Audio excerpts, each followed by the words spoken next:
live in Nolensville at Mill Creek Brewing Co.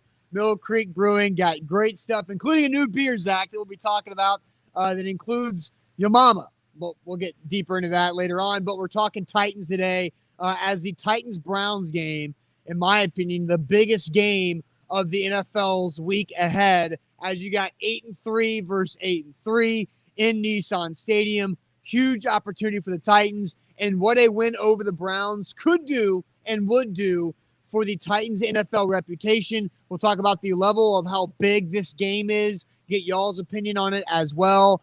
Then we'll discuss the report from Paul Kaharski yesterday about Isaiah Wilson's car accident back in October, and some information that we've gathered in Isaiah Wilson's October timeline and kind of what's been going on with the Titans' first-round draft pick, who missed practice yesterday with an illness that came out from the Titans. But as we enter the Browns game, and then, Zach, the return of our SEC picks after taking Thanksgiving break off, time to make some money. I think we've got 3 easy winners out of 7 games for our SEC pick, in my opinion, 3 easy ones. And then the other 4, who knows? But we'll figure it out. And then in the show with Ain't That Good News, which includes, for my good news, of what I had to do yesterday, but the good news is what it didn't ever include.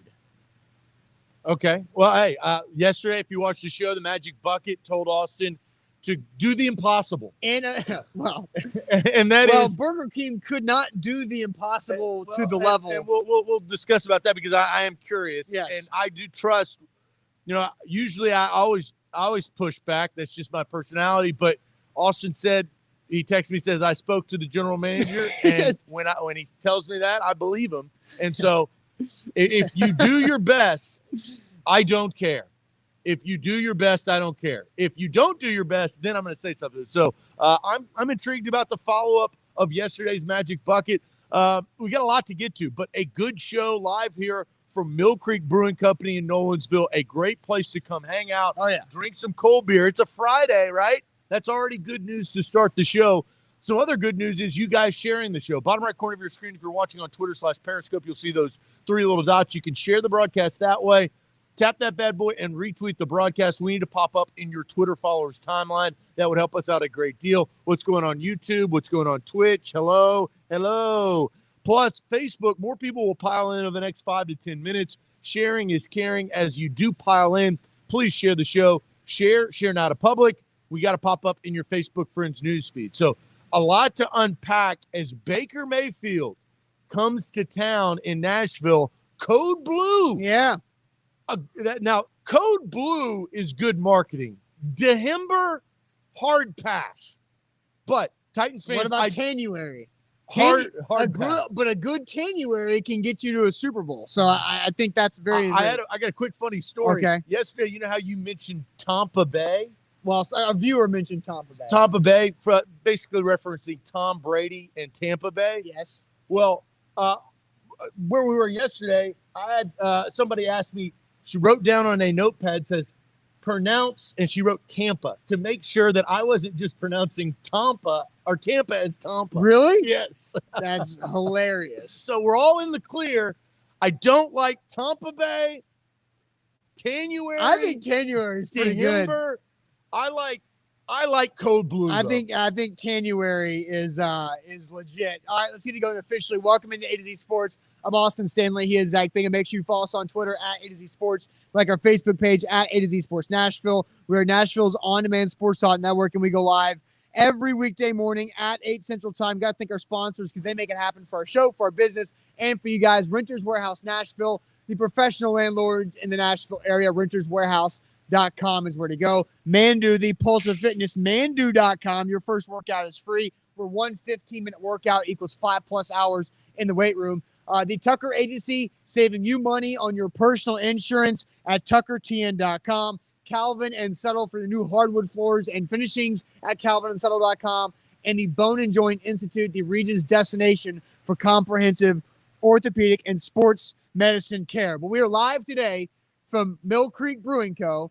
And I wish 2 weeks ago that I had a Mill Creek seltzer to shotgun on the show. I did have Mill Creek Oktoberfest in my fridge, But I thought, man, that would really send me in a that's a heavy beer to That's shotgun heavy. something like that. That is heavy. But the Mill Creek Oktoberfest, very good. They also got a new beer as well, as they have released Mama's Trouble. It's a coffee oatmeal stout. The coffee came from another Nolensville company, Mama's Java in Nolensville. Wait. So it's a coffee oatmeal stout. It's got coffee in there? Yes, that's what we say. Yeah. Well, Austin, I drink 1 cup of coffee a day. So if that 1 cup of coffee is also a beer, how does that go? I think we need to try it. All right. I mean, we didn't get clearance to do this, but I think it's. Do you want one? Do I want one? Well, considering I ate like 2,500 calories of fast food yesterday, screw it. I'll have one. There you go. See, this is good service. I'll open one for you. Thank you. All right. Smells really good. So it's coffee, right? It's coffee. It's coffee beer. It's actually the best. It's kind of the best combination. Yes. All right. I can get on board with this. Anyway, we'll talk about our SEC picks. Ronnie's asking me about BYU and Coastal. Man, it is delicious. That's not just good. That's really good. Okay, that's good. Good to know. I'm glad I made that decision. Split. And you should be glad that I made that decision because that is I really will try it here in a second once I finish talking to set up the show. Browns, Titans, huge game. 8-3 versus 8-3. We were talking about this as the Titans were entering their Colts, Browns setup. We were looking at the Browns schedule and be like, this could be an 8-3 team coming to Nashville. The question is, how would the Titans be record-wise coming into the Browns game? And after that Thursday night disaster in Nissan Stadium, which is the last time the Titans have been at home, you were thinking, oh, man, the Titans got at Ravens, at Colts to follow up that awful game. The Titans are in trouble where the Browns are 8-3, but the Titans are 2 huge wins against the Ravens and the Colts. Yeah, they've definitely proven something over the last 2 weeks. To start with Lamar Jackson, that was a gritty, grinded-out type game. It took overtime. It took Derrick Henry. It took Ryan Tannehill, Corey Davis, and A.J. Brown down the stretch. It took and Ferkser made a good catch down the stretch there. That was a gritty win. They followed that up in Indianapolis in really a must-win divisional-type game with a thrashing, a beatdown of Phillip Rivers, completely dominated them from start to finish after those that surge of 28 points by 14-14. And so I think the Titans right now, I think they are as confident as they have ever been. I think they are more confident now coming off of that win than even going into the Pittsburgh game after beating the Bills. It was tough. It was back and forth. That 5-0 start, we were kind of unsure how good that team was at the time. Yeah. But I do think they've caught some stride. Now, on the other side, Austin, the Browns have done some good things too. They're 8-3 for a reason. I don't think the Browns are a great team. Well, but I think this is a huge show me something game where are the Browns phony or are the Titans phony? Are the Browns phony or are the Titans phony? Because we all know this. You have Pittsburgh and Kansas City as the top 2. I don't really know who the third best team is. Well, I think Kansas City is the number 1. Whatever. That doesn't matter. But no, I'm with you. There's a cluster of Titans, Bills, Browns, Raiders, Colts, Ravens, Dolphins maybe, that you're not really sure what that is. The cream can rise to the top. And this beer that's got coffee oatmeal stout, it's really good. Mama's Trouble. That some people are asking what we're drinking again here at Mill Creek Brewing. I don't know if it's got any cream in it, but it's really good stuff here. So we got a comment here saying that I wanted to read from Sawyer saying the Browns are a fake 8-3. I think a lot of people think that. But you know what? I think around the NFL, fans and analysts, I think that they think that the Titans are a fake 8-3. So I think it's mutual. They probably think the Browns are faker. More fake. Let's look at the Browns 8-3 versus the Titans 8-3. The Browns 8-3 includes 2 wins over the awful Bengals, right? They beat the NFC East. They haven't played the Giants yet, but they've beat the Washington Cowboys and the Eagles on top of the Bengals twice. There's 5. Then their other wins so far are the Texans and the Jags, who are the two worst teams in the AFC South. Their only win against a team with an above 500 record is the Indianapolis Colts.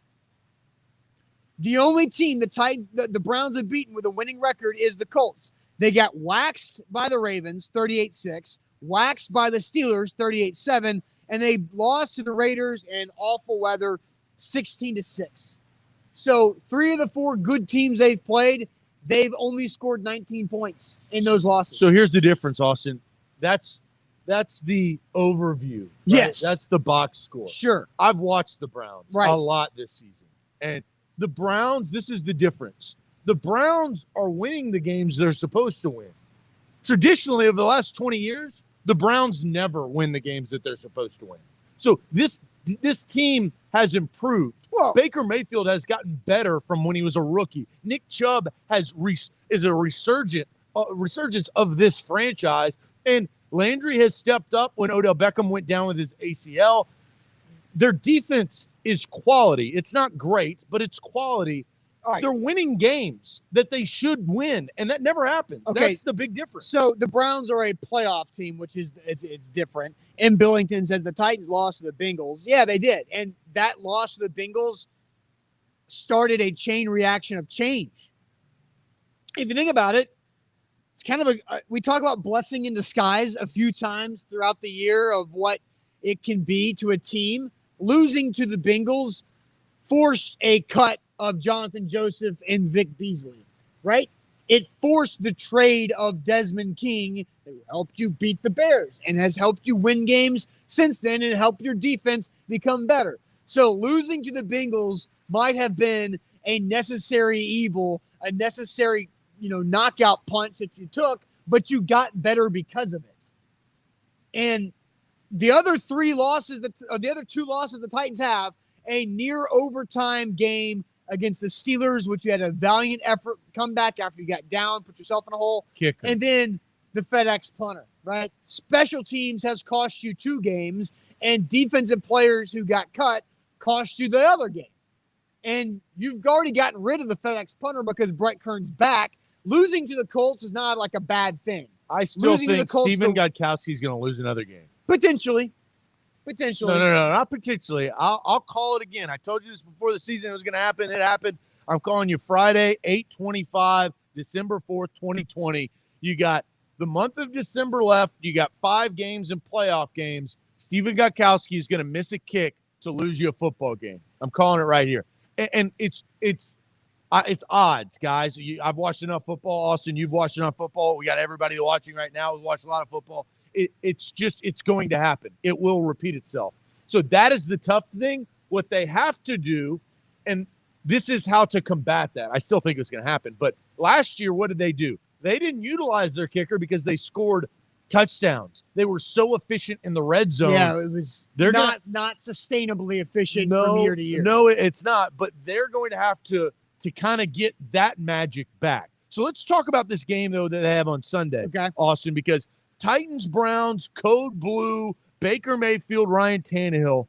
How big is this game? That's the question that we're going to pose to you guys. How big is this game on a scale of 1 to 10? Now, let's rehash what we said a couple of weeks ago in Indy. 3 weeks ago, we did the same question for the Titans versus Colts Thursday night game. We asked 1 through 10, what is this? How big is this game? How important is this game for the Tennessee Titans? With understanding that a 10 was the Week 17 Sunday Night Football play-in game, winner to playoffs, loser to the golf course against the Titans and the Colts when Mariota couldn't play. That's a 10. And I believe 3 weeks ago, I answered Titans-Colts Thursday night as an 8.3 or 8.1, and you said 9.3.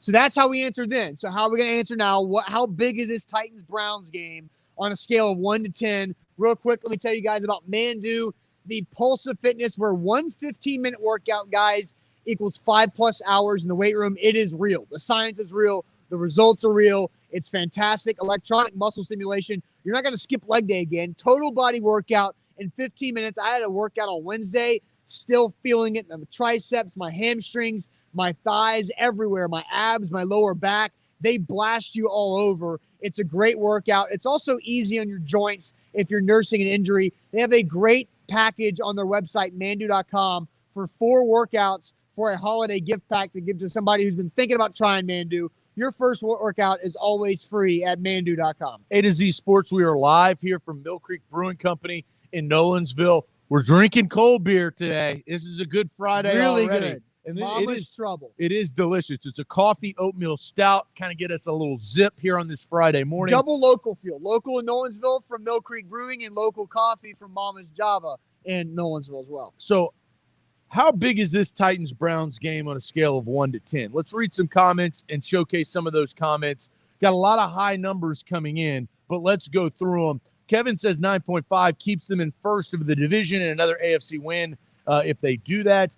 G-Man on base goes off of the scale, goes with a 12. Mike says 7.7. Rob goes 9.5. Apollo goes 8. Keenan goes 6. Corey goes 8.3. Maven goes 8.7. Tress goes 8 and above with some emoji action. Elizabeth goes 8. Nardo goes 10. Dennis 7. Danny 8. Andrew 8.7. Ronnie goes 9. Sawyer goes 7. James goes 7. I have not seen anything below a 7. 9.8. You read 1.6, I believe. There's 6.5 from Johnny on YouTube. I think there was another 6. But again, I didn't read that. 6.2 from Rolando. I did not read that. I thought you misheard. 6.6. Mike Hall. Keenan James was the one that went 6. Yeah. So I was right. So Zach, I'm trying to make this logical because of what I said about Titans Colts Thursday night 3 weeks ago. It was 3 weeks ago, so earlier in the season, but it was a huge divisional game where the winner of that creates separation. If the Titans had won that game, they would have had a 2-game lead over the Colts. Instead, they lost the game, which they were even with the Colts, and then they didn't have the tiebreaker. Now, what they've been able to do is they beat the Colts the second time. Now they've got a 1-game lead and a tiebreak. So that's nice and all. And I think the Browns game is very important. It is the most important game left on the schedule because the Browns are a playoff caliber team. The Titans need as many tiebreakers as they could possibly get over playoff caliber teams, whether it's the Bills for a 3 versus 4 seed or the Browns if you get into a wild card conversation with who's the higher seed there. So I think this is a very important game. I keep it as an 8, so slightly below Titans Colts 3 weeks ago, but still very important. It's an 8 out of 10 for me, Zach. So here's the difference. I'm kind of between a rock and a hard place because you went really high. No. I'll tell you my theory and my thought process on it.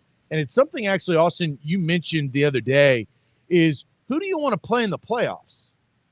Do you want to play Kansas City or do you want to play Pittsburgh? Right. And now that's what do you want to play? Who do you want to play? You would prefer to play Pittsburgh. Yeah, early. You played them closer. You had a kicker opportunity to send you to overtime. You fought like hell back to get back into that game. Pittsburgh, even if they're undefeated, you kind of feel like they could be due for a loss. That would probably be the time to catch them. They did it last year against Baltimore, the best team. They spoiled their hopes and dreams. I don't want to play Kansas City if I'm the Tennessee Titans. So right. You don't want to be the 3 seed. Yes. So how important is this game? So here's my other thought. So that's pulling me in one direction. That's the rock. Here's the other hard place. And I've got to give the love of the show to James Hughes. James, you're getting the love of the show because I completely agree with this comment.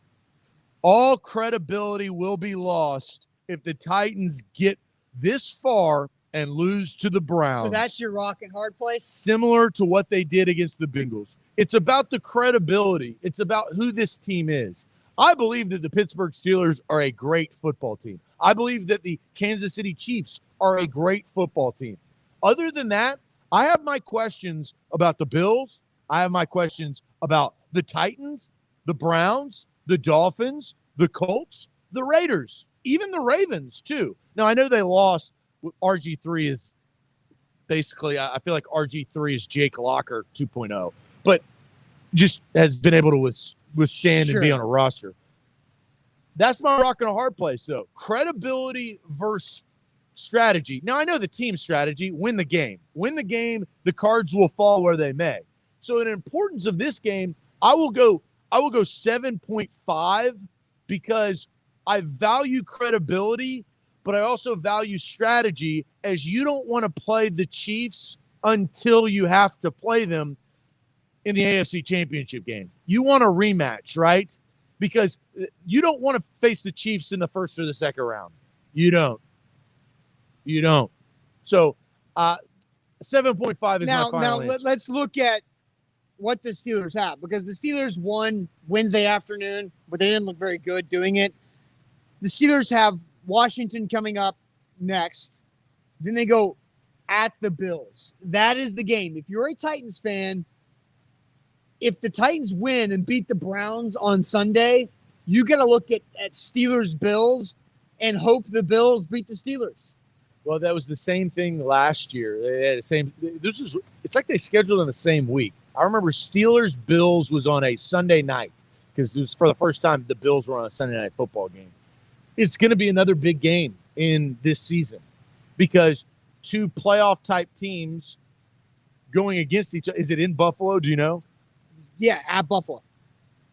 NBC, Sunday Night Football. Right? So they ran it back. Smart. Run it back, baby. The NFL's smart. They're not stupid. So who else do the Steelers have? The Steelers actually don't have an easy schedule the rest of the way.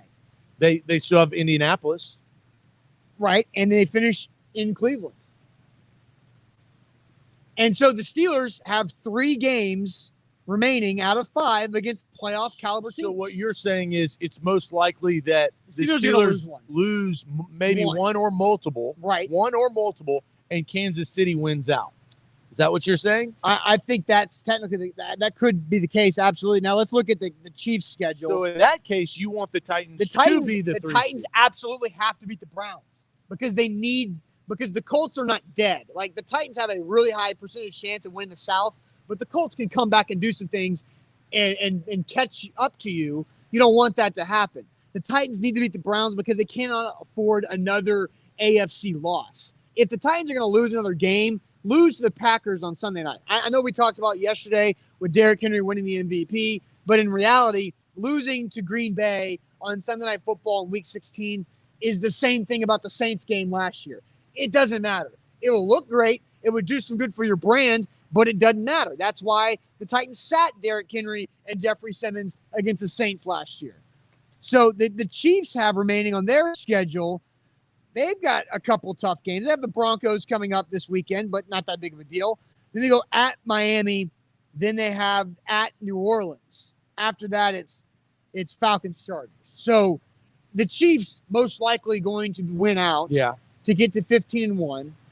If I think 14-2 at the very least, the Steelers have an opportunity to end 15-1, 14-2, or 16-0. Or 16-0. I just don't know if the Steelers and Chiefs are equal. I don't know what the tiebreaker is. Liz George with a good comment right here. She says, isn't it great that we're talking about the Titans getting the highest seed instead of getting into the playoffs or vying for a wild card? Now, the benefit is this year they have an extra wild card team, right? So that helps in the future. But, in the 9-7s, that can wear on you. Now, 9-7 is better than 7-9 and 8-8. But this is, the Titans have taken a step, and I think Sunday's game against the Browns can really solidify that the Titans have gone. I still think they have to beat Kansas City or Pittsburgh in the playoffs to go from good to great. Yeah. But they are in between good and great. They are no longer just good if they beat the Browns. They're very good. Right? They're very good. Not quite great. They're very good, not good, but not great. But that's still what Mike Vrabel and the chance that John Robinson and Amy Adams Strunk took when they fired Mike Mularkey, that was why they did it, was they needed a surge to get them from good to very good. And then now you got to beat Kansas City to get to great. Yeah, Shamari says Green Bay is the only team the Titans should lose to for the rest of the season. The Titans, you could beat the Packers, but again, I agree with the overall point. Jack Gentry just sent us a note here. Says the Chiefs hold the tiebreak over the Titans in the AFC record, right? But what happens when the Chiefs and the Steelers are even? I don't know, because the Steelers would have to lose an AFC game, which we're talking about could be the Bills, the Browns, or the Colts. And the Chiefs have lost an AFC game against the Raiders. I don't know where that tie break for if the Steelers and Chiefs have equal losses. Yeah, so because they're out of division, and there's a whole slew of tiebreakers, right? I think there's like 8 different ones as it goes to. So the first one is obviously head-to-head. Then it goes, if you're not in the same division, which in this case, it goes to conference record. Now, that will be the same. The Steelers only play one NFC team the rest of the year. That's Monday night against the Washington football team. So they can lose that game and win out and be okay because they'd have a better AFC record. Correct. Then it starts to go to common opponent. That's the next, and I know this just because I've researched the hell out of it based on because the Titans have forced us to. Right? Then it goes to common opponent. So you'd have to look at the common opponent. Yeah. And then it goes, I mean, there's point differential. It goes to a lot of different steps for that tiebreaker. It's kind of counterintuitive to try to do that right now because there's so many games left to be played. You start to do that with 3 weeks left to go in the season. Yeah, so we're 2 weeks early on that. But here's a good comment. Travion asks, what if the Titans win out and everyone else is tied at 3 losses? Well, if the Steelers lose 3 games, which they have 3 tough opponents left in their schedule, and if the Steelers and Titans are both 13-3, the Steelers are still a 2 seed because the Titans lost to the Steelers in that head-to-head. So really the Titans are only fighting for that 3. You just want to see where the other teams around you start to fall into place because it is a big deal. What happened in week 17 last year, guys, that allowed the Titans to go on the road to New England? The Miami Dolphins, who were 5-11, beat the New England Patriots. If the New England Patriots just beat the bad Dolphins, the Titans in the wild card go to Kansas City. And how much different would we all feel about this entire franchise, about a Ryan Tannehill contract, a Derrick Henry contract, how we feel about Arthur Smith and Mike Vrabel and everybody if the Titans-Chiefs game wasn't in the AFC title game. It's the butterfly effect. Wild card weekend. It's the butterfly effect. Very different. Right? And all that happened is the Dolphins and Ryan Fitzpatrick beat the Patriots. Yeah, no, I'm with you there. But that did happen, right? So the Dolphins did beat the Patriots last year. Something like that could once again happen where you don't know what situation you're going to get in that wild card weekend, but it's sure going to be fun. We'll be broadcasting live from the mainstay. We got a pregame, halftime, and postgame show. If you're going to the game, come pregame with us, come postgame with us too at the mainstay. It's walking distance to Nissan Stadium. They got great food. And they got drink specials. They got Mill Creek Brew on tap for only $3.50 game days. That's our special every single game day. So come out, hang out with us. Even if you're not going to the game, you can watch the game there. They got TVs everywhere. It's a great atmosphere, and we'll be broadcasting live. All right, A to Z Sports, you're live at Mill Creek Brewing in Nolensville. Zach, we're going to piece together the Isaiah Wilson timeline because Paul Kaharski put out the police report, the traffic incident report about a car accident that Isaiah Wilson caused on October 27th. We're going to piece together some things that we know after you tell the people about Calvin and Subtle. CalvinandSuttle.com is where you need to go get your hardwood floors. CalvinandSuttle.com. It's so easy. This holiday season, think outside the box. Don't think traditional gift, but instead renovate your home. Increase the equity. Don't just sell your home and ditch it and say, hey, we got to go somewhere else. Rip up that old carpet or that old hardwood floor and go get some new, cost-effective, good quality hardwood floors from Calvin and Subtle. They're trusted right here in Middle Tennessee, from Clarksville to Nolensville to Hendersonville to Nashville. They've got you covered. CalvinandSuttle.com. 1 to 2 weeks. They'll order the material and install right there at your house once you pick out your perfect hardwood floor. That's CalvinandSuttle.com. Yeah, I've got James Hughes saying, turn that label around. I got the Mill Creek label, but if I'm going to drink this amazing beer, this coffee oatmeal stout, Mama's Trouble at Mill Creek, I can't turn the label around because I'll spill it all over myself and mess it up. So yesterday, Zach, Paul Kaharski put out a report that Isaiah Wilson caused a 3-car pileup in Nashville. Basically, traffic was happening on Murphy Road, approaching West End. Isaiah Wilson stopped, then let off the brake. This is according to the report. Bumped into vehicle number 2, which caused vehicle number 2 that was stopped for traffic to bump into vehicle number 3.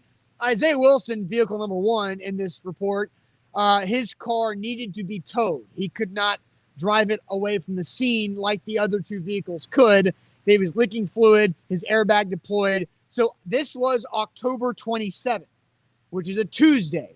Now, if we rewind and remember the report that we put out from sources we talked to the previous week from Isaiah Wilson, missing practice with a headache. And also had some quotes in there about what people around the building thought about Isaiah Wilson. I want to stop you there, because doesn't this solidify, and I'll call out the people that called us out, like Joe Rexroad and Braden Gall and some of the other media members. They called us out for saying, why would you publish such a slander? Doesn't this go to solidify what we said and what our report was and what our sources said? Like, you could call it there. That's the game. We're right.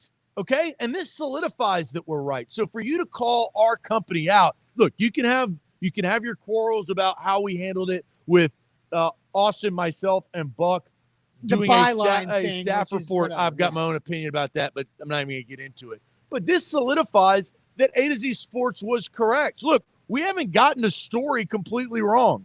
Like, we've got a good history, notorious for media, right? So, like, need to take a long, hard look in the mirror. I remember, and on Twitter, I saw the tweets, right? It's free site, it's public.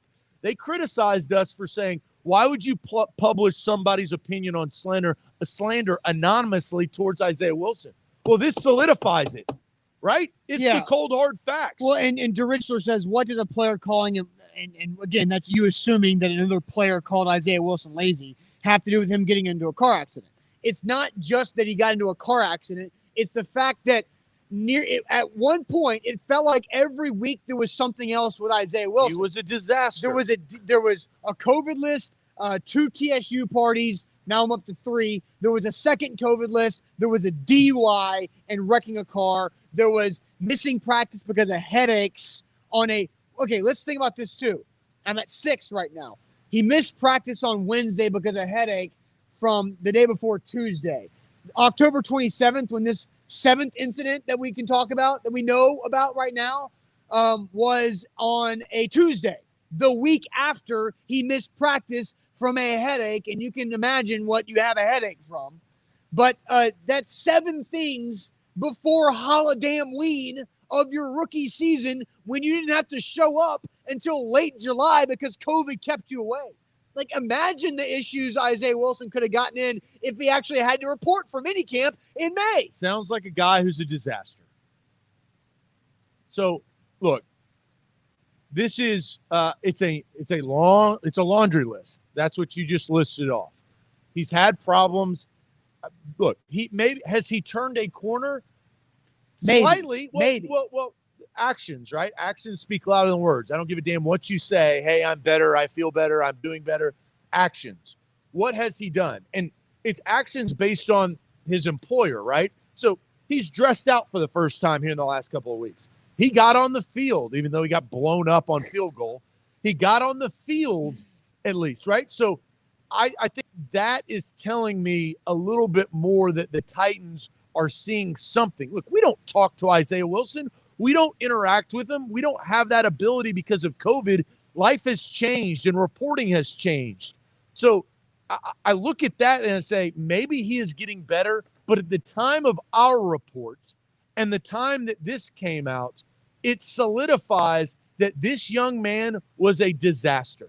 So that's how I view it. And Austin, I don't think anybody wishes poorly upon this kid. I hope, like you said, it looks like he's figured some things out. I sure hope so. But this is also a big deal. Yeah, sure. The first couple times we heard Isaiah Wilson speak to the media via Zoom after he was drafted and before training camp, and he was on Buck's podcast, 615 Sessions. And I was like, this is a smart guy. I think Isaiah Wilson has natural intelligence. It just seems that he's been making awful decisions ever since he got drafted by the Tennessee Titans in the first round. Well, and it's on both sides. Here's what the happened. Titans have to see that before they draft him, and he can't do this. Here's the unfortunate part that is human nature. Is I listed off 7 things that Isaiah Wilson has created non-football headlines for. 7 things from late July to October 27th. 7 things. Then yesterday, he doesn't practice with an illness. Now, whenever everybody of what we know about Isaiah Wilson, and you see he didn't practice from an illness, our gut reaction is to roll our eyes. Well, yeah, you don't get the benefit of the doubt anymore. Where, You've he might actually have been sick, which is fine. People get sick. That's not his fault. If he actually had some type of bug or whatever, that's not his fault at all. But what he's put us in the situation of is to roll our eyes, because you're right. He has lost all benefit of the doubt. And Austin, I don't even think we need to ask the question that we were going to ask, to be honest with you, because there's only one answer. It's a rhetorical question. Isaiah Wilson creating a 3-core pileup, that's one circumstance of many. Is it a big deal, small deal, or no deal? It's an absolute big deal because of Taylor Lewan tearing his ACL, Ty Sambrailo not being available. It's because the opportunity came to him, but he couldn't seize it because of all of these dumbass mistakes. They drafted him because the team was going to need him at some point. May not have been this year, may have been next year or the next year.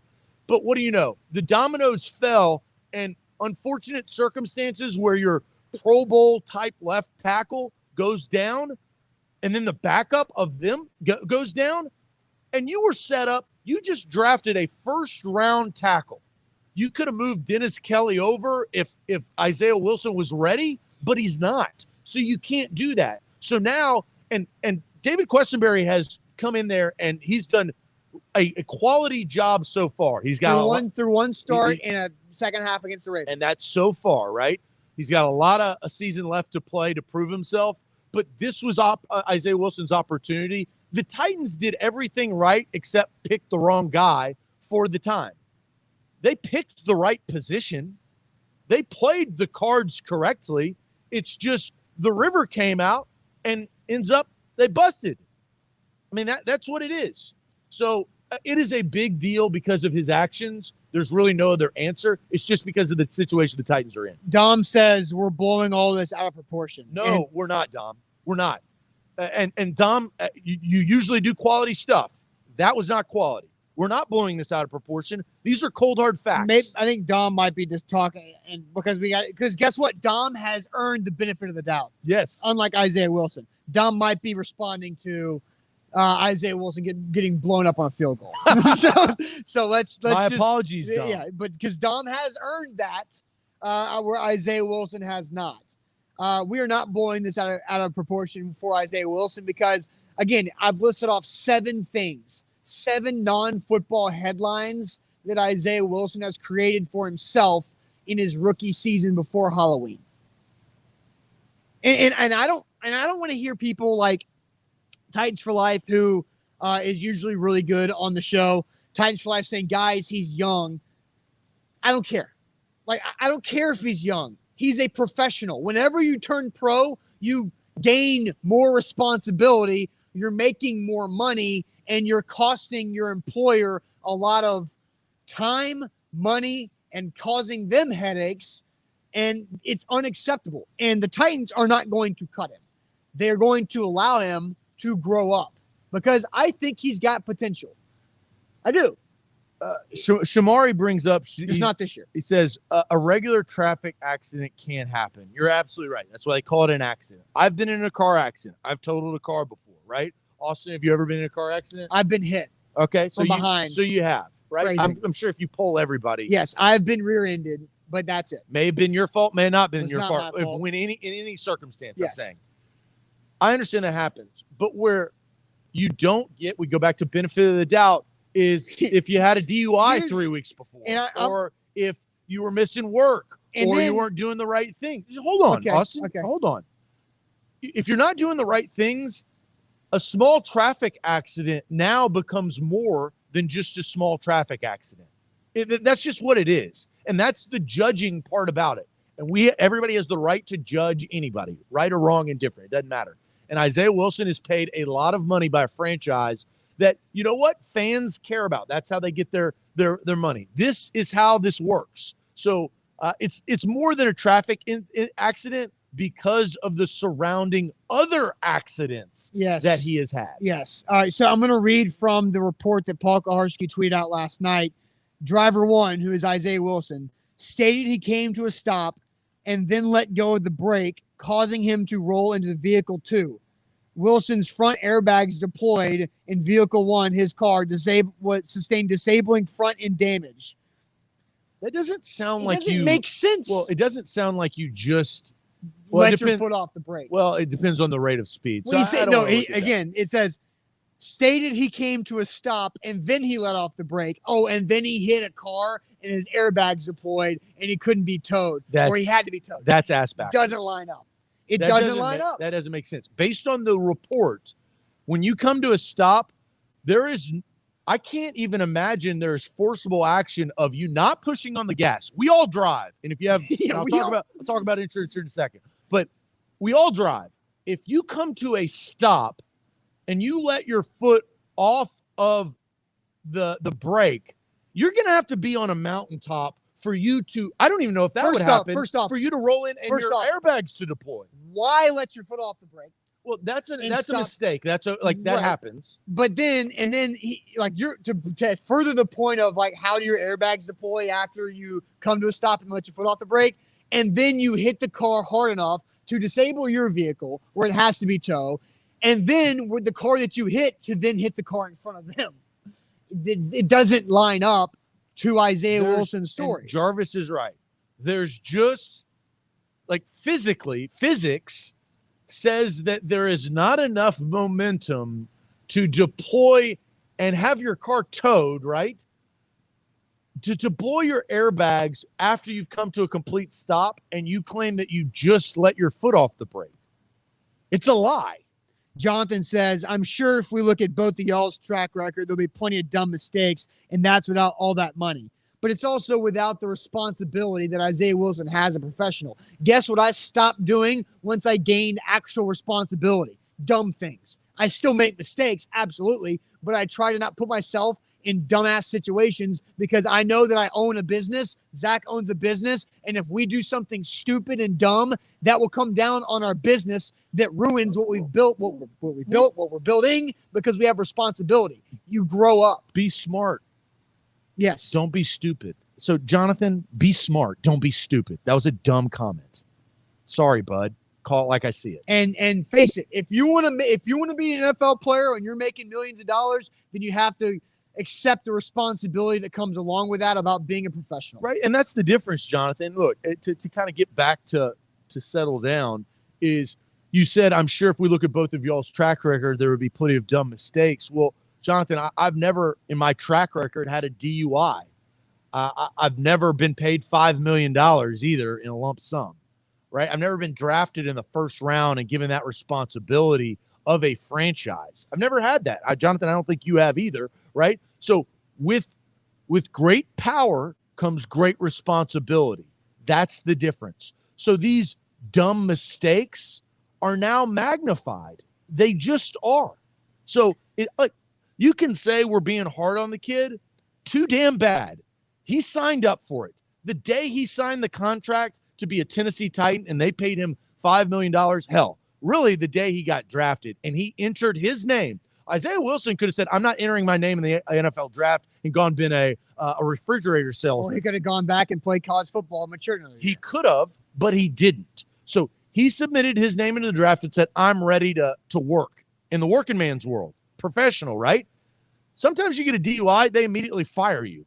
That's not that uncommon. I had a friend in college who got a DUI and was expelled. So really good person who made one awful mistake, got a DUI and was expelled from the university. And mistakes happen, but you know what? DUIs with a lot of money can be avoided. There are Ubers There are personal limousine drivers. Especially when the NFL's Players Association gives you free Ubers and Lyfts and any ride you need. We're not just talking about a 3-car pileup, Jonathan. Yeah, We're talking it's about it's 6 other things. seven things total in a very short span. That's all. And I agree with Titans for Life comment with, I believe that Wilson will outgrow this. I don't think he's a bad person. I don't think Isaiah Wilson is a bad person either.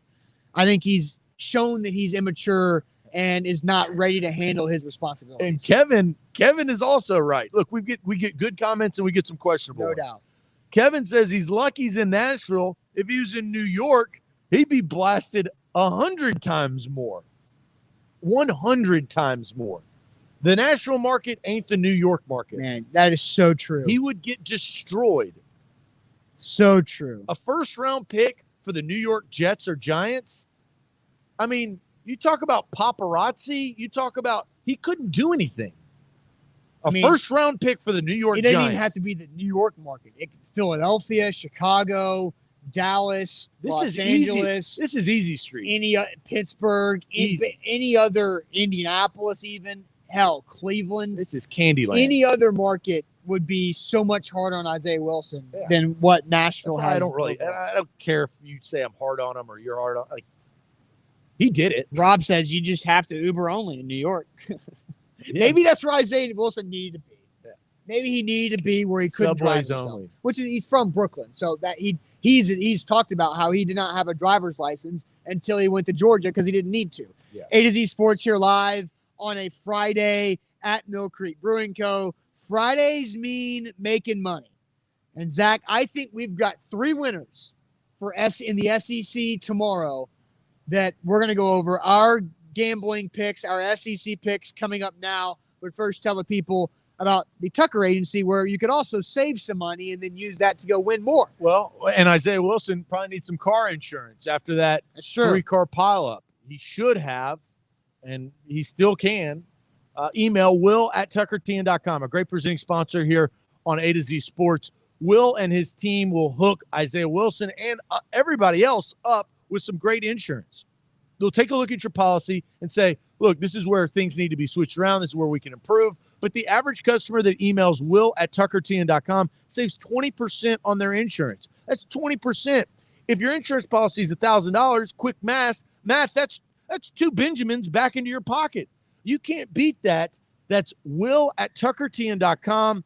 Make sure you email him today. Just say, hey, heard about you on A to Z Sports. How do I save money on my insurance? And his team will do the rest of the work. That's tuckertn.com. A to Z Sports here live at Mill Creek Brewing Co. Don't forget mybookie.ag, code MyTitans to double your first deposit. We got somebody asking. Apollo says, do the Titans cover the spread against the Browns? It's he says -6. I've seen it at -5, 5.5. So we'll discuss that on Sunday morning at our pregame show. Rob says he feels good about putting 300 down on Florida -17. Rob feels good about it. Zach, I've got 3 winners. We're going to go through our SEC picks like we do every Friday here on A to Z Sports. 7 games. Let's recap because we didn't do these last week for Thanksgiving. There was also a lot of canceled, postponed games, so we just kind of chalked it up to a bye week for us. But the week before, we picked all 6 games the same. We went 5-1, so we had a really good week, which pushed us over 500 for the season. You still have a 1-game lead on me, 26-23. I am 25-24. Let's get this thing started. Florida -17.5 at Tennessee. I'm with Rob, even with the extra half point.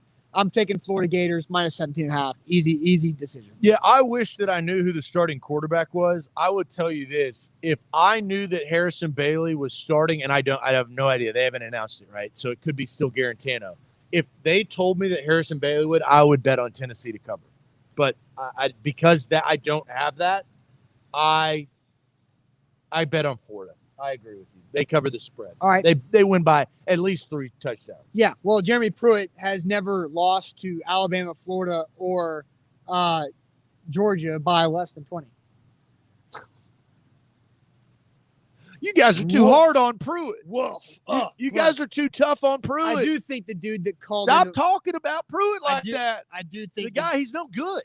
He can't win big teams. The dude that called into Vol calls Wednesday night to just bash Pruitt on air was not okay. props to Pruitt for handling it the way. Did you see that? No. The guy, No, I did the not. guy. See that. Well, it went viral. Did you watch the Bucks press conference last week? Zach, when something goes viral on social media, typically I you didn't see it. see any of that. Right. It was a guy called in and asked Jeremy Pruitt on the phone during vol calls and said, "When are you going to admit you're a bad ball coach and going to go back to Alabama?" That's not How did he handle it? beautiful. Like Jeremy Pruitt, to his credit, handled it better than any second half they've handled this season. What did he say? He said something about paraphrasing. About how we're all frustrated. I'm more frustrated, and our players are frustrated too. Look, we're trying to get back on the right track. I understand why you feel the way you do, and that kind of thing. With class, with little reaction, and what else is he going to say? Most human beings would respond aggressively and defensive, and there was zero of that from Jeremy Pruitt. But why? Well, no, you can't. I'm just saying, I understand that you can't, but I do think that I don't give him that much credit I for think- handling it that way because that's the only way to handle it. What are you going to say? No, we're Yeah, 5-2. The Kelkin's- record's wrong. Kelkin says you have to listen to it. He Fair. And others are saying how well he handled it. So on the spot when Jimmy and Jackson calls or says he's going to talk about recruiting and then says that I just don't know how you handle that poorly. a lot of different ways. Anyway, so we both picked Florida to blow out Tennessee, right? Yes. Vandy, new coach, interim coach at number 8 Georgia, 35.5. 35.5. So I think Georgia's going to boat race them, but I think I would rather do this. So maybe we can switch this up, Austin. Now, let's make this interesting. Let's talk about the kicker. Here, let's do an over-under on attempted and made kicks. That's really the story of this game. Nobody gives a rip. Made or attempted? However you want to do this. But I would rather bet on this or predict this than the actual game. It's a better bet. Well, So how do you want to do it? Let's just discuss. Let's open forum on, because last week they got drummed 41-0. And the only thing that she did was kick a very bad opening second half kickoff.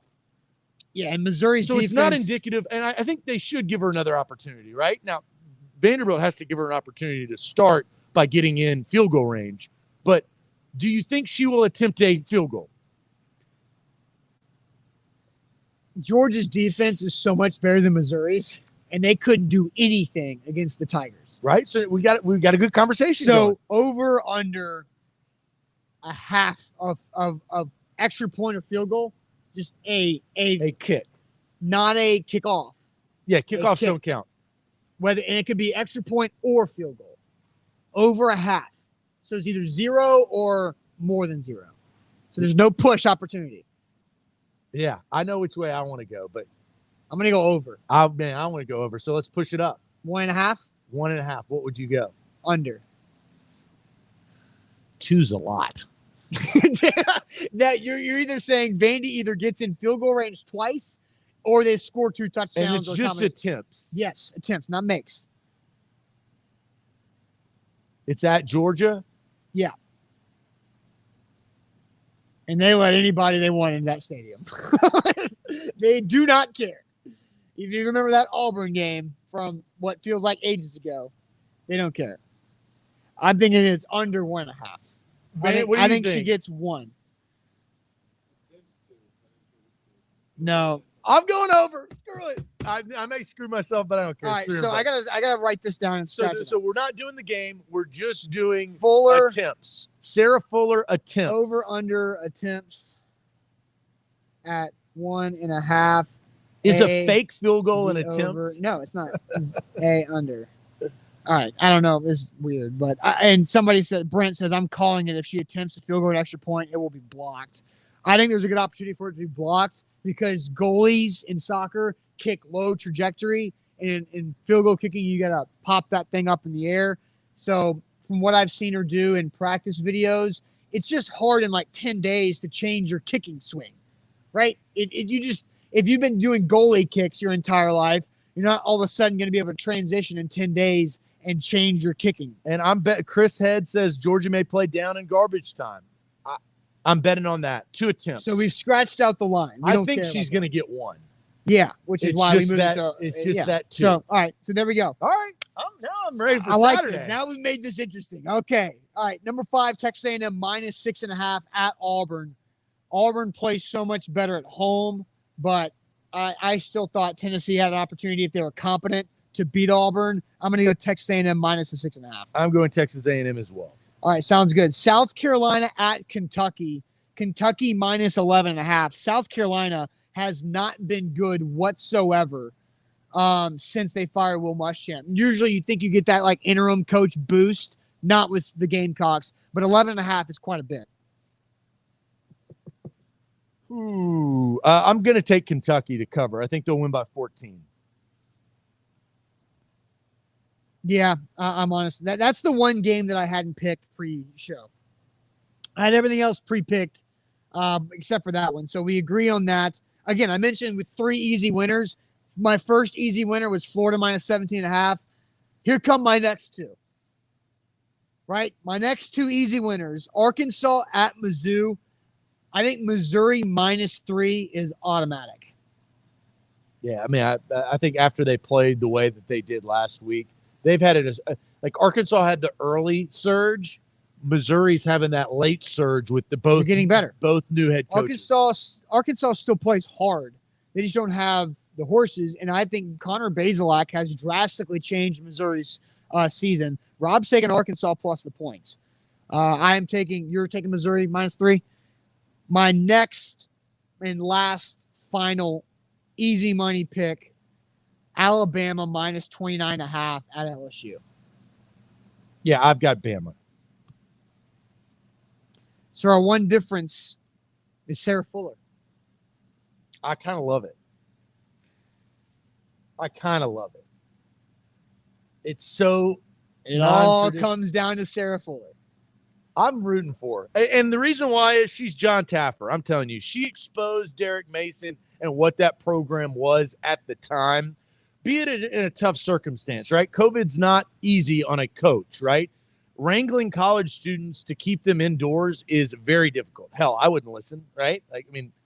Yeah, we know that. So I think Sarah Fuller exposed. Can they get in field goal range? They can score. We've seen them score. Their quarterback is not terrible. Against Florida, against Kentucky, they put up 35 or 34, something like that, 30s. Here's why 2 is the magic number. Because if she misses it, the first one, they're going to give her another opportunity.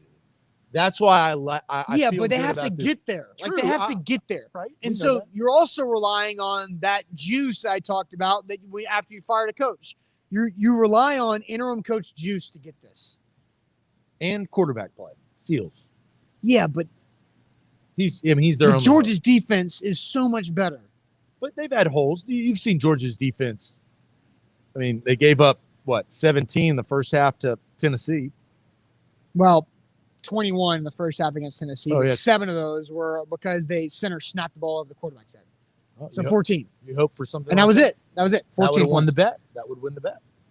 Yes, but Vandy's offense is not as good as Tennessee's offense was at that time of the season. Go Doors. Go Sarah Fuller. All right, Zach. A to Z Sports. Yeah, anchor down. I forgot about that. That's how Buck counts to 3, by the way. I don't know if you noticed that. Buck counts 1, 2, 3, which is weird. How do you count to 3? 1, 2, 3. 1, 2, 1, 2, 3. 1, 2, 3. 1, 2. No, that's not it. 1, 2, 3. Buck goes 1, 2, 3. I do 1, 2, 3. 1, 2, 3. 1, 2, 3. Okay. All right. A to Z Sports here live at Mill Creek Brewing Co. Ain't that good news? Zach missed a massive opportunity. I'll tell you about that here in a second. But first, let me tell you about Renters Warehouse Nashville. RentersWarehouse.com is where to go to find out how much your home can rent for. So many different ways you can use Renters Warehouse to benefit yourself and your financial situation. RentersWarehouse.com to find out how much your home can rent for. Are you going to tell me the opportunity I missed, or is it just a inside? That was I teased it to tell you later. I teased it before the live read to tell you later. Ain't that good news? I want to hear your good news. here live on this Friday. I think it's been a fairly good week. I don't know about you. No, I think it has been a good week. Look, the Titans came off a big win against the Colts. That kind of rode them into the week. Yep. You got college basketball returning, with is a little bit more juice. Yep.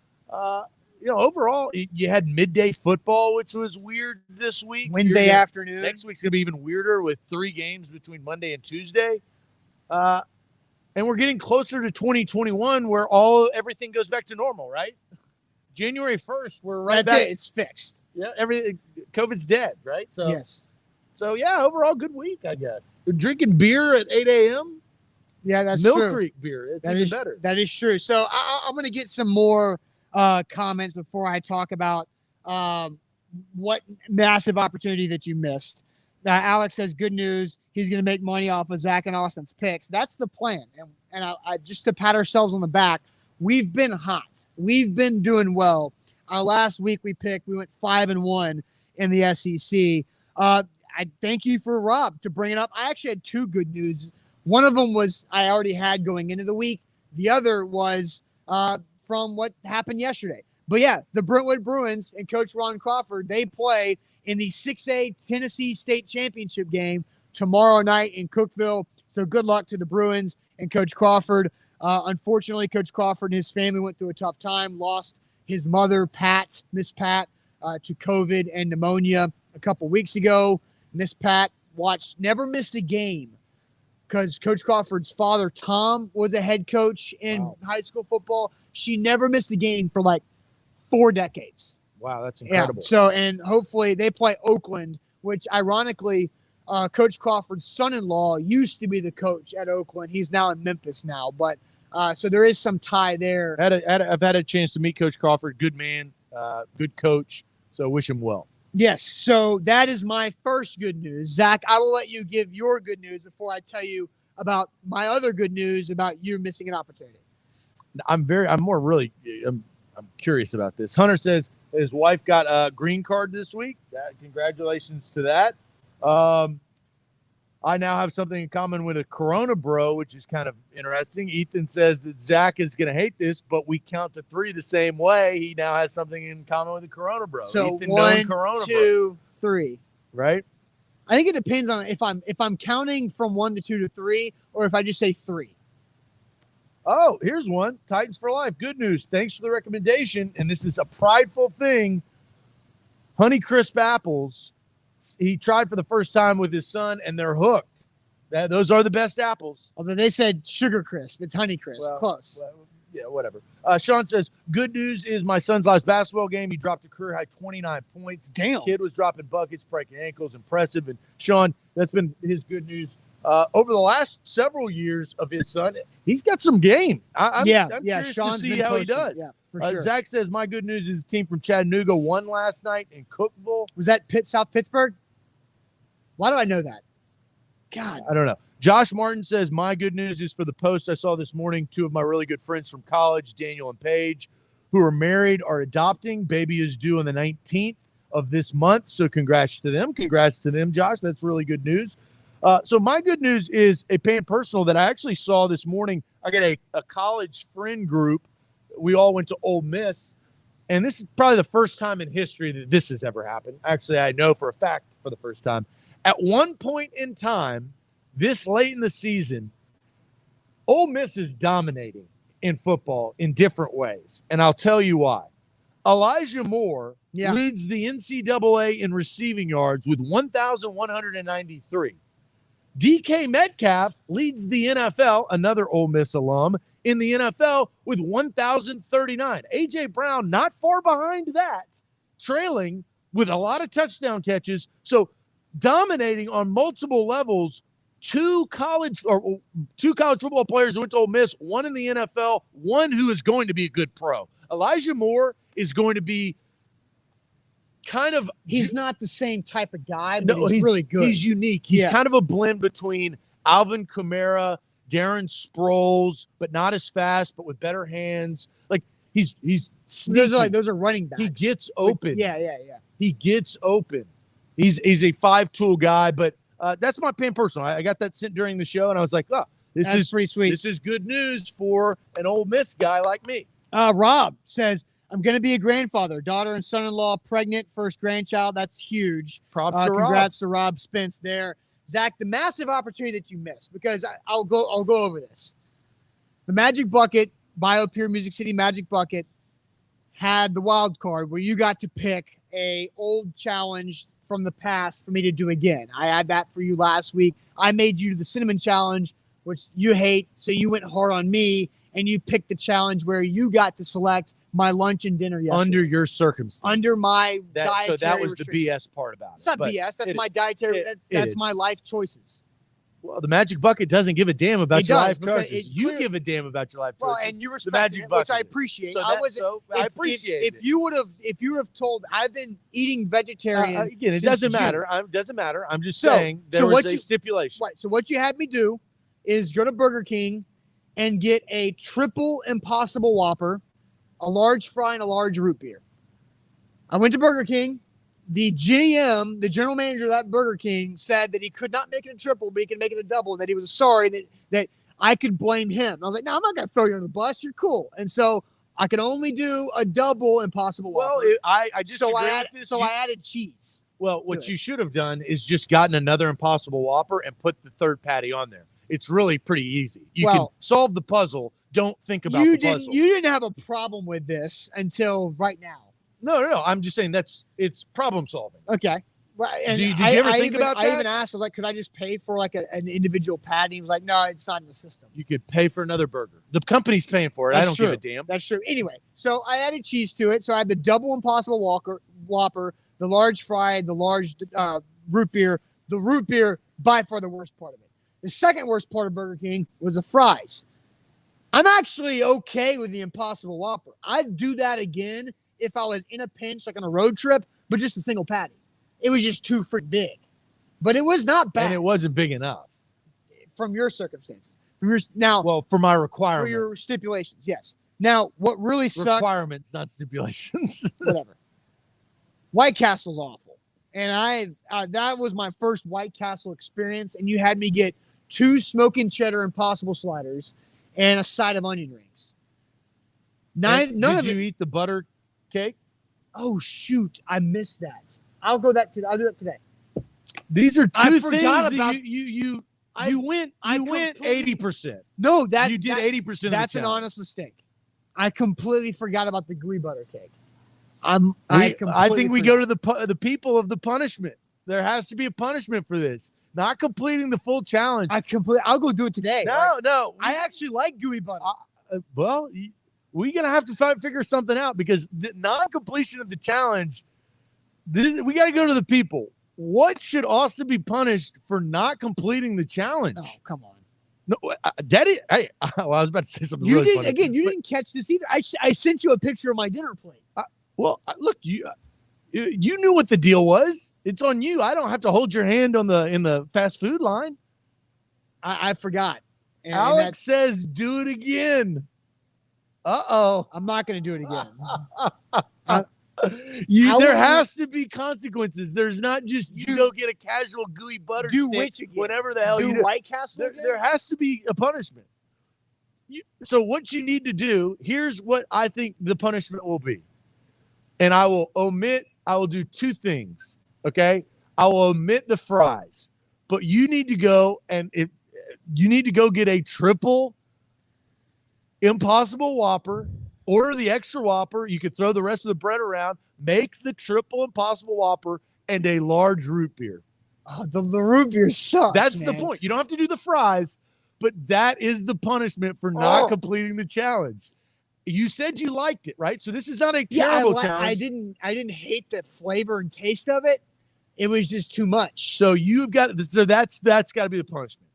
No fries, but for lunch today, you've got to go to Burger King and you've got to complete the triple Impossible Whopper challenge with a large root beer. I cannot believe I missed the gooey butter, because I actually was kind of looking forward to that. So you missed a huge opportunity, not me, to complete the challenge. You did miss an opportunity, because this is the second time that you have gotten to pick my meals, and it's over now. Like, that will never come back, because the only reason it came back was because there was the wild card where you get to pick something in Right. the past. And now we've both done that, so that's gone. The massive opportunity that you missed is by giving me and making me eat the food that I have never been able to stand in my entire life. Yes, I'm eating vegetarian right now, so that's different. But the one food that I have never liked, that I have always hated, and I've never, if it's on there, I can't even pick it off and eat it afterwards, olives. If you missed making me eat something with olives, Again, that for me personally, because you didn't know this, maybe. No. You know, I would never do that Why? because I will never eat mayonnaise. Do unto others as they would do unto you. I thought you think about those things. So where you forced my hand with the cinnamon challenge to make it hard on you. I would never, because Austin, I will tell you this, I will refuse. Never in my life will anybody force me to eat mayonnaise. I get pissed. And you know when I get upset and I get real mad, you don't want to see me like that. And mayonnaise makes that happen. So I would never force you to do olives because I know how much you hate that. And Josh says green or black, both. No olives. Olives. I like olives. Bleh. I understand why you don't. If there was an olive on it and somebody removed it, I can taste that it was there and I don't like it. Right. So whenever, like I would never. The two situations where you've been picking my meals inside, I've been doing this. Please, no olives. People think that I'm an a-hole and they can have their opinion. That's fine. But that is something, in my personal opinion, I think that's crossing the line for you because I would never want you to cross the line for me. And it's a mayonnaise complex. So that's why I do it. Because you despise olives. Olives. It's the one thing for my entire life that I'm not a picky eater. I like how most things taste. Minus olives. Well, if you don't like olives, midlife you taste an olive, it's not like you're gonna be like, my gosh, these are delicious. No, it's just I can't even stand the smell of them. And like growing up, like my brother and my dad would be the people that would eat the can of olives out of the fridge. And guess who I married? A person who can do the same thing. And it just drives me. I cannot stand olives. So to complete officially the challenge, and we can put it to rest. Damn it. For lunch today, a triple Impossible Whopper and a large root beer because said challenge was not completed under the circumstances of going to your dietary restrictions, which I abided by. The gooey butter cake was actually the one thing that I was like, yeah, I can get down with that. Yeah. Unfortunately, you will not get an opportunity to try that unless it's on your own accord. I'm never going back to White Castle. That sucked. It was awful. It was a waste of 1,000 calories. I ate over 2,500 calories of fast food yesterday, and guess what? I'm about to get another 1,000 today easy. Because the single Impossible Whopper by itself, I looked it up, 630. So you got 630 probably times three minus the damn large Coke or large root beer is 400. Well, double root beer. And so well, hey, you made your own James bet. says picture didn't happen. Follow me on Twitter at Austin Stanley 81 because I tweeted out. He had both. pictures. I tweeted out both meals, and the reason why I know is because I zoomed in because you had mayo on that Impossible Burger, and it made me. That's because it comes on the Whopper. That's so. Mayo goes with Whopper. So we'll see what a triple Impossible looks like today. Tom says schedule your Mandu now. Luckily, actually, I have Mandu on Sunday morning. Does Impossible Burger have? Is that protein? What is that? What is it made of? So I looked it up because I was curious. So the macros, which is how I handle diet, protein, carbs, fat. The Impossible Whopper has 25 grams of protein. The regular Whopper has 28. The regular Whopper has 40 grams of fat, and the Impossible Whopper has like 35 grams of fat. And then what's it made of? I don't know. It's plant-based proteins mixed together in a patty. I mean, but the Impossible thing is it's not like a veggie burger. Veggie burgers have a different taste. Impossible patties are supposed to taste like beef. Yeah, Orlando's right. The butter cake alone is like $1,500. So you probably, it's more about the impossibility of the burger. So, hey, great show. Special thanks to Mill Creek Brewing right here in Nolensville. They got a great tap room. I mean, you come in here, obviously you see all the beer that they have. They got a whole tap section right to our left. They've got TVs everywhere. They've got farm tables. It is a cool experience to watch the game. We can watch Sarah Fuller hopefully attempt 2 kicks on Saturday against Georgia. And on Sunday, we're going to be live from the Mainstay, where Mill Creek beer is $3.50 every game day at the Mainstay. Come out, hang out with us, enjoy some food, and enjoy Code Blue. Oh, yeah. Titans hosting the Cleveland Browns. Ethan says, I'm getting fast food for lunch in solidarity. All right, see you guys. Appreciate it. Have a good weekend. Adios.